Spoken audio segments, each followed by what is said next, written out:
देखिएगा, अब हम लोग भारत की जलवायु के बारे में जानेंगे। यानी जलवायु को इंग्लिश में क्लाइमेट कहते हैं।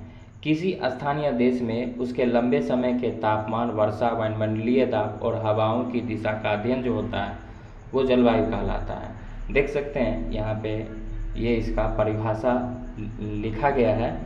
किसी स्थान या देश के उसके लंबे समय के जो तापमान होगा वो वर्षा होगा, वायुमंडलीय दाब होगा और हवाओं की दिशा जो होगा का अध्ययन जो होगा वो ही जलवायु कहलाएगा।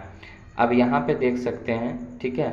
अब यहाँ पे देख सकते हैं ये तापमान यहाँ पे लिखा गया, ये हो गया तापमान, ये हो गया वर्षा, ये हो गया हवाओं की दिशा और ये हो गया वायुमंडलीय दाब। यही आदि के अध्ययन को क्या कहा जाता है? जलवायु कहा जाता है। ये चित्र में आप देख सकते हैं अच्छी तरह से। अब देखिए यहाँ पे है जलवायु और मौसम में अंतर। जलवायु क्या है? वायुमंडल की वह अवस्था जो लंबे समय तक समान रहती है। मौसम क्या है? वायुमंडल की वह अवस्था जो जल्दी जल्दी बदलती रहती है। ठीक है, मौसम जो होता है वो जल्दी जल्दी बदलती रहती है। अब भारत की जलवायु, अब यहाँ पे पॉइंट याद रखिएगा कि भारत की जलवायु उष्णकटिबंधीय मानसूनी जलवायु, यानी भारत की कैसी जलवायु है? भारत की जलवायु है उष्णकटिबंधीय मानसूनी जलवायु है। ठीक है, अब यहाँ पे देखिएगा नोट में क्या लिखा हुआ है।